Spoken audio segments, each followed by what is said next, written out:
네, 우리 한 번 더 우리 옆에 분하고 뒤에 분하고 인사하겠습니다. 참 잘 오셨습니다. 우리 같이 인사하겠습니다. 예, 한 번 더 인사하겠습니다. 큰 은혜 받으시기 바랍니다. 예, 우리 이렇게 한번 인사해 보겠습니다. 하나님이 어찌나 사랑하시는지요. 한번 인사해 보겠습니다. 예, 잠깐 기도하겠습니다. 좋으신 하나님 감사합니다. 우리가 무엇이간데 이렇게 사랑하셔서 예수님의 십자가로 우리의 모든 죄를 도말하시고 이제는 그 하나님의 사랑에 붙들려 살게 하십니까? 하나님 그 사랑 그냥 옛날 우리가 감격했던 그 사랑에 머물지 않게 하시고 이제는 그 사랑이 더욱더 풍성해지고 충만해지고 더 그 사랑의 분량이 그리스도의 사랑까지 자라가서 우리 안에 그 사랑이 흘러넘쳐 이 땅을 적시는 하나님의 종들이 되도록 성령께서 오늘 시간에도 말씀하여 주옵소서. 예수 그리스도의 이름으로 기도드리옵나이다. 아멘. 짐 로저스라고 하는 세계적인 투자가가 있죠. 이 짐 로저스의 수행 비서가 여러분 한국인, 그것도 탈북 여성이라고 하는 사실을 혹시 아십니까? 정윤아라고 하는 분이 새롭게 하소서에 얼마 전 나오셨더라고요. 간증을 들어보니까 참 기가 막힌 얘기들이 너무 많아요. 그 중에서 이분의 가정은 아버지가 북한의 고위급 인물이었는데 그 장군의 사람인 거죠. 그러니까 부모님은 완전히 북한 통치에 대한 아주 절대적인 신념을 가지고 있는 분들인 거예요. 그런데 딸이 탈북을 한다는 것을 부모님이 안다면 부모님께 죽을 수도 있는 그러한 상황이었다라고 하는 거죠. 그런데 탈북을 하려다가 새벽에 어머니한테 딱 걸렸대요. 그래가지고 어머니가 쫓아오시는데 역까지 쫓아오셨대요. 그러면서 어머니가 딱 알아채리시고 하셨던 말씀이 정말 가야 되겠냐. 그러니까 이제 정윤아 씨가 가야 되겠습니다. 그랬더니 어머니가 그러더래요. 그러면은 한 가지만 다 약속해 달라. 여러분 무엇을 약속해 달라 그랬을까요? 어머니가 그랬대요. 사람만 다오. 죽지 말고 사람만 다오. 그게 어머니가 마지막 한 약속이었대요. 어머니가 여기까지 쫓아오셨는데요. 한마디 또 하시는데 그러시더래요. 딱 기사를 달라 그러는데 어머니가 절대 뒤를 돌아보지 말아라. 근데 그 의미를 몰랐다는 거예요. 기차에 딱 탔어요.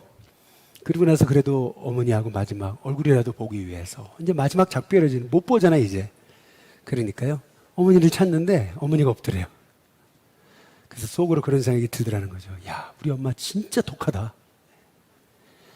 근데 이제 북한 기차는 뭐 우리처럼 이렇게 샥 달리는 게 아니고 덜커덩 하면서 천천히 가는데 그래도 어머니가 혹시나 곁에 있을까 해가지고 두리번두리번 이렇게 찾는데 저 멀리서 어머니가 계시더래요. 근데 어머니가요, 저 멀리 끝에 거기 기둥 있는 데서 덜썩 주저앉아셔가지고 아주 그냥 통곡을 하면 우시더라는 거예요. 예. 아, 저게 어머니의 마음이었구나. 예. 그런데 탈북을 하는 과정에서 어머니가 한마디 마지막에 던지셨던 그 말이 그 귓가에 잊혀지지 않더라는 거예요. 그게 뭐냐면은 혹시 여러분 북한 분들은 그렇게 이렇게 미신을 많이 섬긴대요. 그런데 혹시 신이라는 분이 계신다면 이 딸을 지켜주시겠지. 신이라는 분이 계신다면 너를 지켜주시겠지. 예. 여러분 결국에는요 한국까지 내려와가지고 짐 로저스의 수행비서가 되기까지 탈북 여성이 말이죠. 그 삶의 과정이 정말 하나님이 역사하신 거더라고요. 저는 그 간증을 들으면서 그런 마음이 들었어요. 결국 인생이 바로 서는 것은 결국 사랑이구나. 우리가 어려움도 지탱하는 힘은 결국 사랑이구나. 라고 하는 것을 이제 깨닫게 된 거죠. 바울은 로마 감옥에서 정확히 말하면 가택연금 상황에서 쇠사슬에 매었잖아요. 그리고 로마 시위대에 24시간 감시를 받았잖아요. 그런데 그럼에도 불구하고 그런 악조건 속에서도 바울이 머물렀던 그 셋집은 로마를 바꾸는 하나님의 새로운 창조의 자리였거든요. 그 이유가 무엇이었을까라고 하는 겁니다. 바울에게 뭐 특별한 초능력이 있었을까? 우리가 가지고 있지 않은 엄청난 어떤 대단한 능력이 있었을까? 그것이 아니라는 거예요. 성경이 말하고 있는 것은 뭐냐면은 빌립보서 1장 한번 7절과 8절에 그 비결이 나와 있어요. 이렇게 말하잖아요. 내가 너희를 무리를 위하여 이와 같이 생각하는 것이 마땅한데 이는 너희가 내 마음에 있으며 너희가 내 마음에 있다. 늘 너희를 향한 내 마음이 식어지지 않는다. 사라지지 않는다. 그런데 그 마음이 어떤 마음이었냐면 8절에 보니까 내가 누구의 심장으로요? 예수님의 심장으로. 실은 바울 안에 있었던 빌립보 성도를 향한 그 사랑의 마음은 예수님의 마음이었다는 거예요. 근데 그 마음은 얼마나 그 성도들을 사모하는지, 이게 하나님이 내치는시다.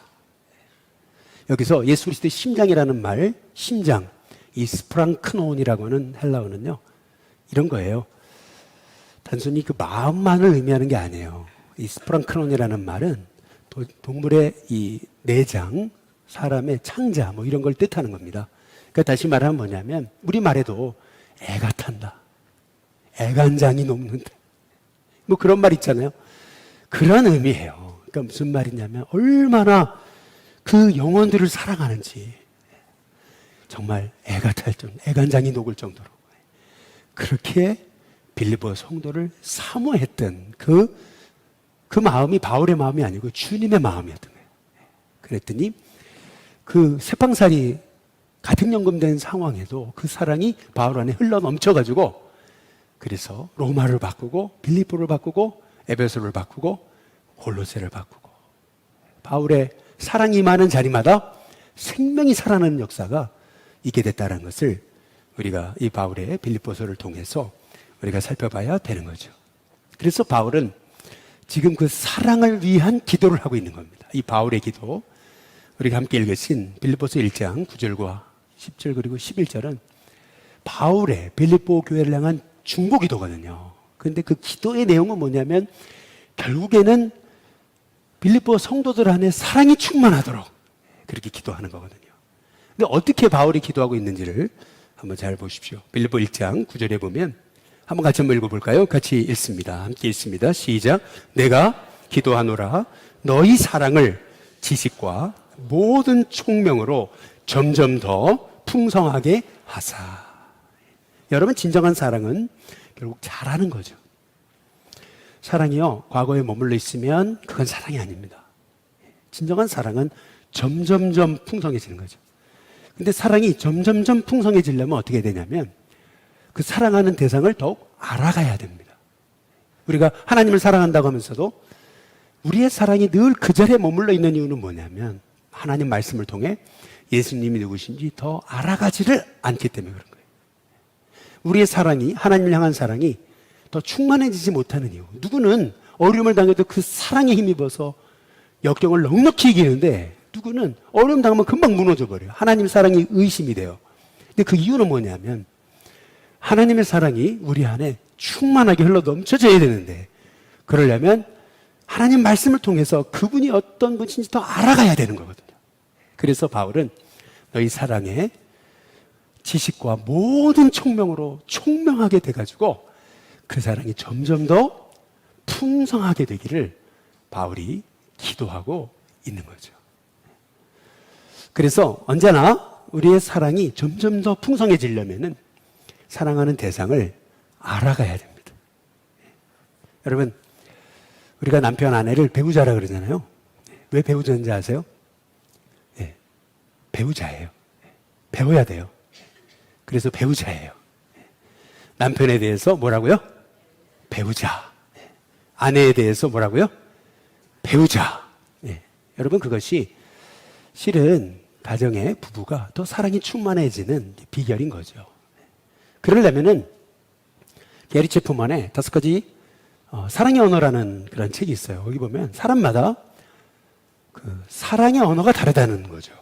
어떤 사람은 인정해주는 말을 해줘야 내가 사랑받는구나 이걸 안다는 거예요. 늘 같이 있고 뭐 늘 같이 밥 먹고 해도 사랑한다고 고백해주지 않으면, 참 잘한다고 칭찬해주지 않으면 내가 사랑받는다고 느끼지 못한다는 거예요. 그 사람의 사랑의 언어는 인정해주는 말인 거예요.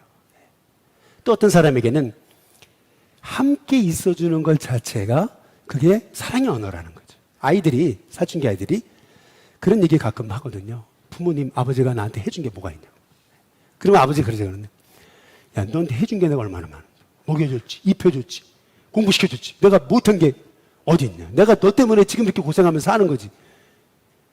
여러분, 그게요, 자식들한테는요, 먹히지 않는 거예요. 왜? 아니, 내가 힘들고 어려울 때 부모님은 나와 같이 있어주지 않았는데. 그러니까 이 사랑의 언어가 다른 거예요. 사랑의 언어가 다른데, 내가 너한테 해준 게 얼만데, 여러분, 그게 통합니까?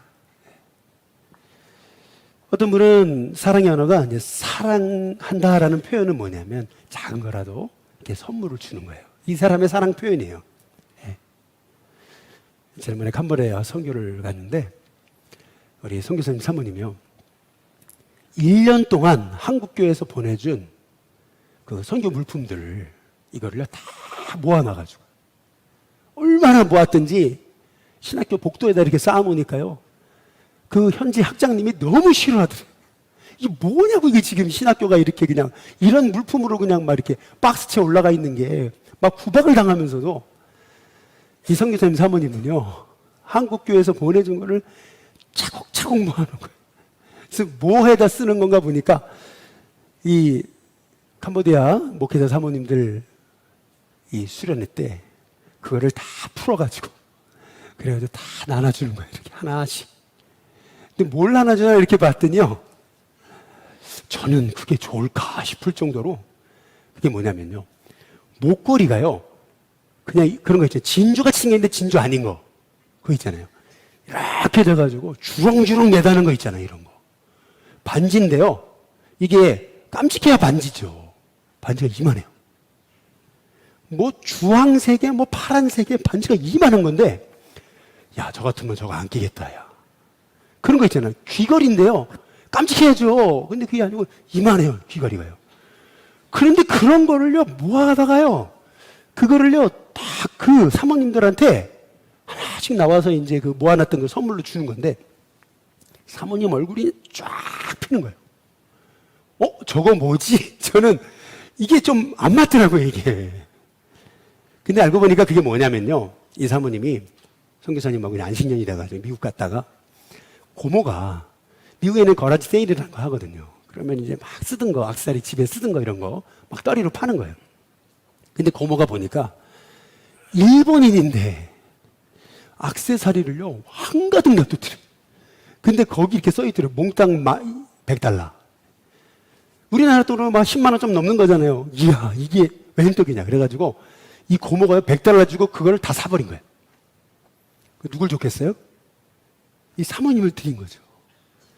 이 사모님이 또 그거를 가방에 다 싸가지고 그래 비행기 타고서 캄보디아까지 온 거예요.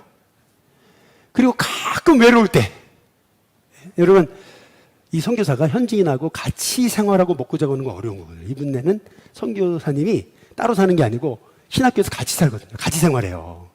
여기 선교사님 집이면 여기 기숙사 쫙 있는 데서 산다고 그래요. 저는 못 가봤는데 얘기 들어보니까. 그런데 그 쉽지 않으니요. 외롭거든요. 그러니까요, 이분이 외로울 때마다 고모가 준 그 떨이, 여러분 그 귀걸이, 반지, 목걸이, 그거를요 손에다 다 차고 끼고 매고 이걸 바라보면서 할렐루야를 외치시는, 그냥 그게 너무 위로가 된대요. 그냥 그게 $1도 안 되는 돈인데, 그러면서 그 얘기를 하는데 우시더라고. 이게 장난이 아니더라고요. 제가 보니까 그 얘기를 하면서요, 이 선교사님 사모님이 우시더라고. 야, 제가 그걸 보면 깜짝 놀랐어요. 그런데 그거를 다 이제 우리가 같이 아침에 이거 드려야 되니까 다 싸야 된대. 쫙 펼쳐놓으셨는데 속으로, 야, 이게 무슨 좋아할까? 나 같으면 안 낀다, 창피해가지고. 그런데 사모님들이 딱 받으시더니 캄보디아 사모님들이 입이 이렇게 찢어지면서 그거를 좋아가지고 달고 끼고 그러고 하면서 막 이러시는데, 이야, 저걸 좋아하시는구나. 예. 저는 그런 생각을 해봤다니까요. 그러니까 사람마다 이게 사랑이라고 하는 표현이 사람마다 다른 거예요, 언어가. 예. 어떤 사람은요, 그냥 사랑한다고 말만 하면 안 되고요. 그래도 이렇게 안아주기도 하고 해야 이제 그게 이제 사랑의 표현이고요. 사랑한다는 걸 느끼는 거고요. 어떤 사람에게는 그런 거죠. 부모님 댁 오랜만에 가면은 부모님이 먹지도 않는데, 그런데 그냥 잔뜩 싸가지고, 그래서 더 먹어라, 더 먹어라 그러지. 어머니 이런 거 하지 마세요. 더 먹어라, 더 먹어라. 그 한 공기 하나도 겨우 먹었는데 또 이빨이 퍼가지고 가져오시. 여러분, 근데 여러분, 그게 부모님의 사랑인 거죠. 어떤 사람에게는 섬겨주는 행위, 봉사가 그게 사랑인 거예요. 사랑한다는 뜻인 거죠. 그러니까 사람마다 이 사랑의 언어가 다른 거예요. 그러니까 그 사랑의 언어를 알아가게 될 때 우리가 더 그 사랑은 풍성해지지 않겠어요? 여러분, 그래서 본다면 우리 성도들의 관계도 그런 것 같아요. 여러분, 속회에서, 선교에서 저마다 그 사랑의 언어가 다르잖아요. 여러분, 그걸 생각하면 저 사람 왜 저래? 이거 아니고요. 저 사람은 저런 게 사랑의 언어구나. 인정해 주길 바라는 거구나. 여러분, 조금 그 사람의 사랑의 언어를 알게 되면은 우리 공동체가 더욱더 우리의 사랑이 지식과 모든 총명으로 점점 더 풍성하게 되지 않을까 라고 하는 생각을 하는 거죠. 바울은 그걸 위해 기도하고 있는 거예요. 저는 우리 일신교회 이 공동체가 이런 주님의 사랑, 이 사랑이 과거에 머물러 그냥 거기에서 멈춰 있는 게 아니고 점점 더 우리의 사랑이 풍성해지는, 그래야 사랑인 거예요, 그게. 그런 은혜가 있게 되시기를 주님의 이름으로 축복합니다. 두 번째로, 바울은 지금 성도의 사랑이 이렇게 되기를 기도하고 있는 거거든요. 1장 10절에 보면 너희로 지극히 선한 것을 어떻게 하라고요? 분별하며.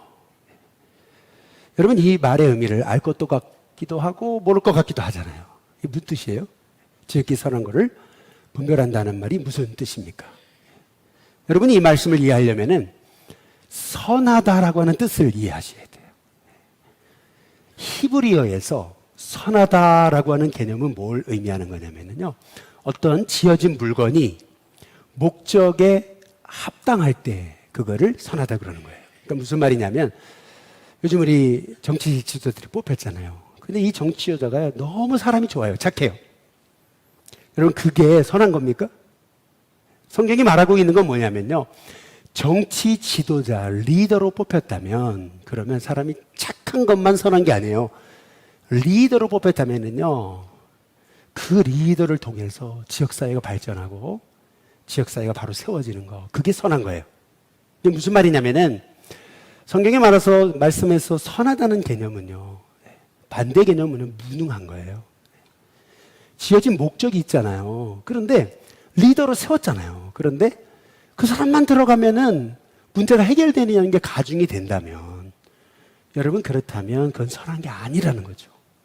그러니까 그런 의미에서 지극히 선한 것을 분별한다는 말의 의미는 하나님의 선하신 뜻이 무엇인지를 알아서 분별하는 거죠. 그래서 그거를 실천할 수 있는 능력까지 말하는 것이 지극히 선한 것을 분별한다는 뜻이에요. 그러니까 쉽게 말하면, 예를 들면 이런 겁니다. 제가 지난 금요일 날 우리 금요전도대, 우리 특별히 남대문 전도팀하고 남대문 전도를 나갔어요. 오랜만에 나갔거든요. 진짜 오랜만에 나갔어요. 근데 어떻게 하다 보니까 한 2시간 했더라고요. 집에 올라와가지고 제가 무심코 봤는데 10,000보를 걸었더라고요.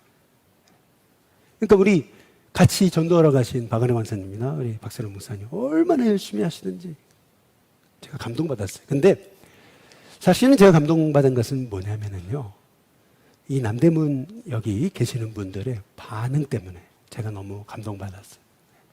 그것은 뭐냐면은, 그냥 이렇게 전도하러 가면은 보통 뭐 예를 들어 호떡집이다 그러면 호떡을 사드리면서 그러면서 전도해야 되는 거거든요.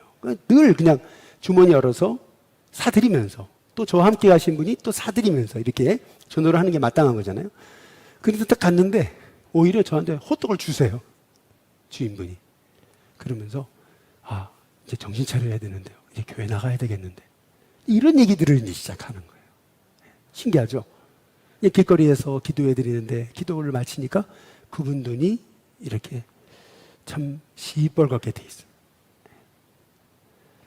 아니, 전도를 하면서, 남대문 전도를 하면서 느낀 게 있었어요. 그게 뭐냐면, 야, 2시간을 그렇게 다녔는데 끝이 없더라고요.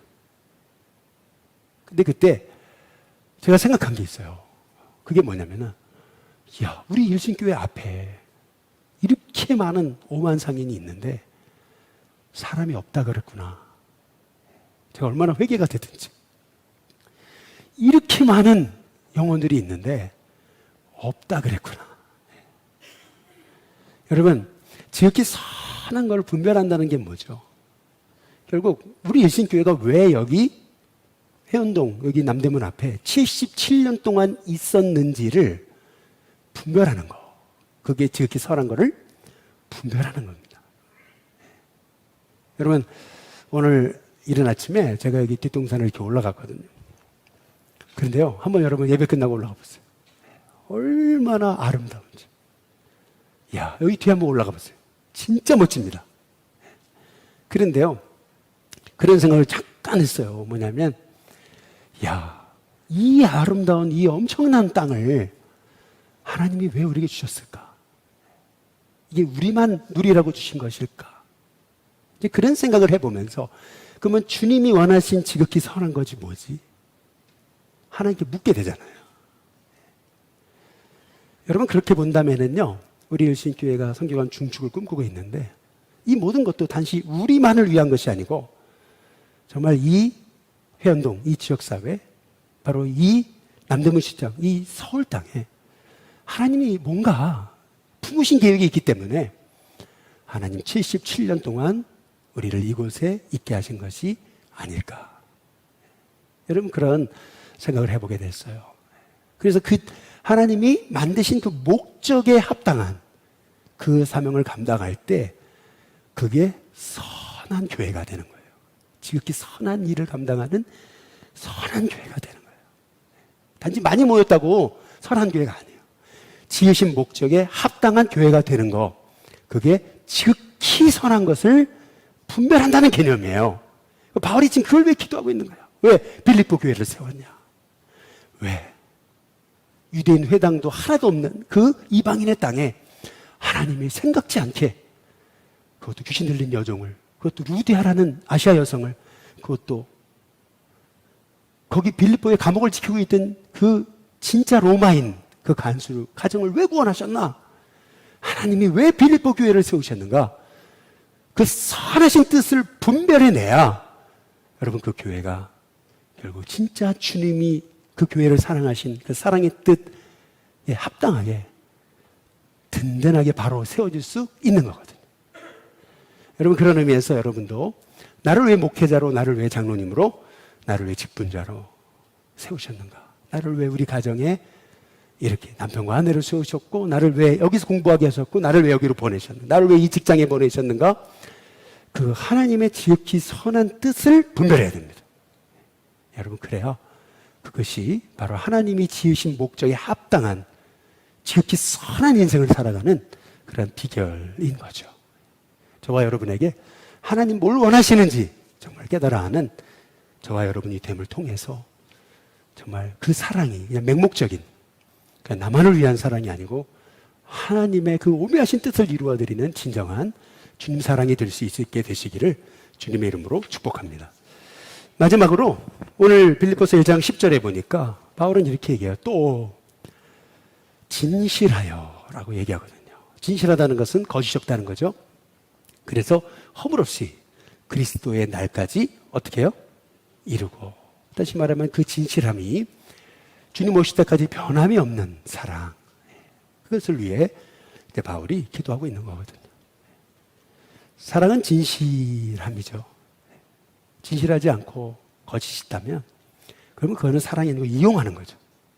그래서 바울은 정말 주님을 진실하게 사랑하는 그런 빌립보 교회가 되게 해달라고 지금 그렇게 기도하고 있는 거거든요.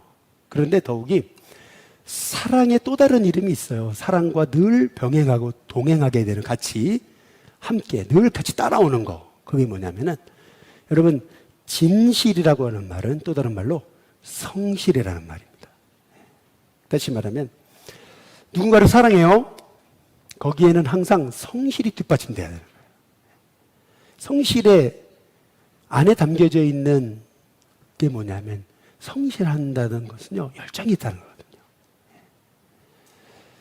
지난번에 우리 3월 달에 우리 삼계탕 나눔 때 이번에 그 3월 달이니까 이제 정치 후보로 나오신 분들이 우리 교회를 찾아오셨는데 그때 이제 거기 밑에 같이 이렇게 돕는 분들 중에 한 분인데요. 저도 잘 몰랐어요, 누군지를. 나중에 얘기를 해줘가지고 알았어요. 근데 왜냐면 이렇게 인사로 오면은 다 자기 당 옷, 색깔 옷 입고 나타나잖아요.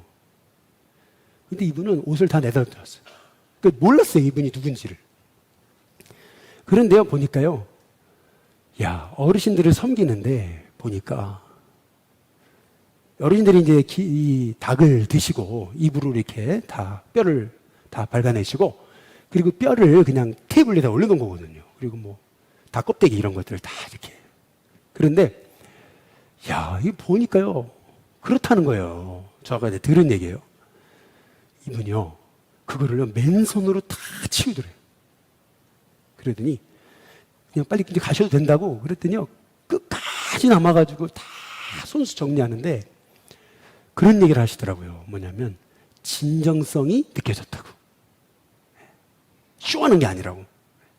진짜 이거는 진짜라고 그렇게들 얘기하더라고요. 그래서 제가 그래, 그분이 그분의 보좌관이었구나. 나중에 저도 얘기 듣고 알았어요. 그 무슨 말이냐면 누군가를 사랑한다면 그러면 그 사랑에는 항상 성실이 뒷받침돼야 돼요.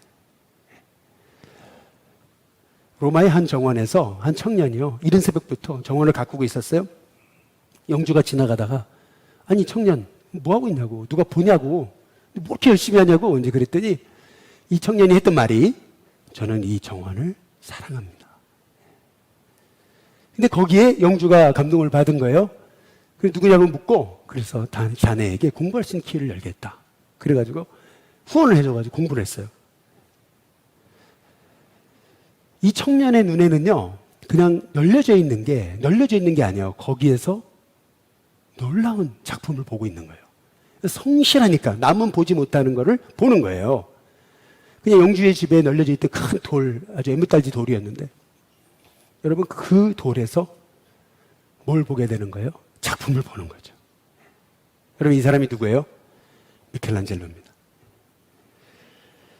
성실한 사람에게 하나님은 우리가 생각지 못한 하나님의 복을 주시는 거죠. 그런데요, 여러분 그거 아세요?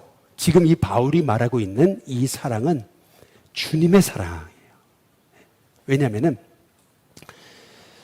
요한복음에 보면 예수님 기적을 행하시거든요. 그런데 예수님 기적을 행하시니까 사람들이 막 열광을 해요.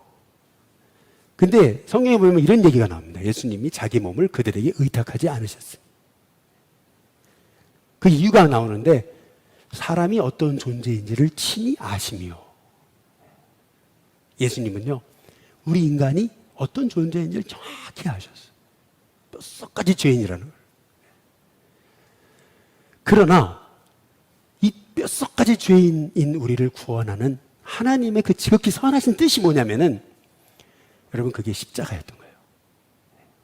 죄는 착한 일 한다고 없어지는 게 아니고요, 결국 죄 짓는 자가 죽어야 되는데 바로 예수님이 우리의 죄를 위해 대신 죽으신 거죠. 그게 하나님의 지극히 선하신 뜻이에요, 십자가. 그런데 그 십자가, 지극히 선하신 뜻을 알고요, 예수님 어떻게 하셨어요? 진실하셨어요. 그래서 끝까지 십자가를 지신 거예요.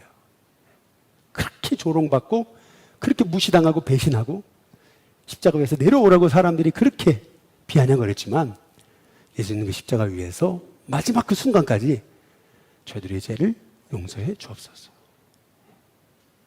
결국 이 십자가, 예수님의 사랑이 이 사도 바울이 말하고 있는 바로 오늘 이 빌립보 교회 성도들 안에 충만하길 원했던 그리스도 예수의 사랑이에요.